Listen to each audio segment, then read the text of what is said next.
Happy Sunday sa ating lahat at welcome back ulit sa panibagong episode ng ating daily routine. Bago ang lahat, kamusta muna kayo dyan? Today, super excited ako kasi talagang naglalaway na naman ako sa amoy mula pa kaninang umaga. Ang ating ulam for today's video ay walang katapusang paborito ng pamilya, ang ating classic pinataang kalabasa at sitaw.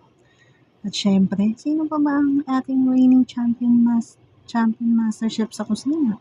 Walang iba kundi ang Daddy Nasar. Alam nyo kasi mga ante, dito talaga sa bahay namin, si Daddy ang undisputed king ng kalan. Hobby na talaga niya ang pagluluto eh.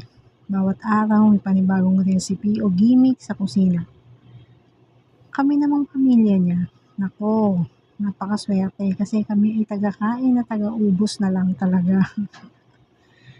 Walang napapagod mag-isip ng ulam kasi nandyan si Daddy. Amoy pa lang ng kumukulong gata at lasa ng kalabasa.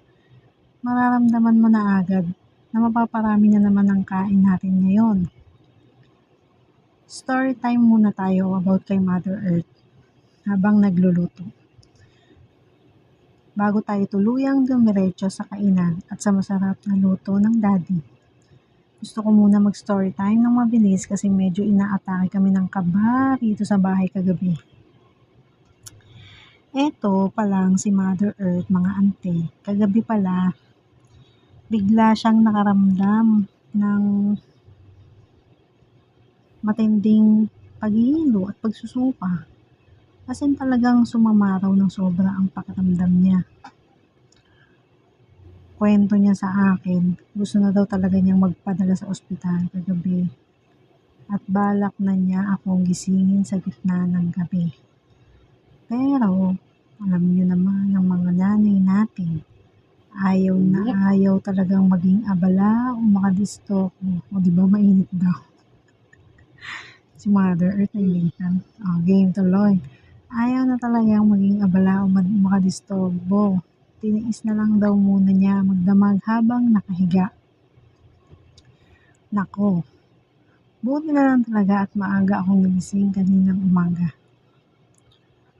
Diba? Kung hindi, iwan ko na lang talaga. Pagkalabas ko pa lang ng silid, agad siyang nagsabi sa akin tungkol sa nararamdaman niya. Siyempre, ang lola mo kinabahan. Kaya agad kong kinuha yung BP, monitor natin para makuha ang presyon niya. At pagtingin ko sa reading, nako mga ante, talaga namang napakataas. Grabe ang kaba kong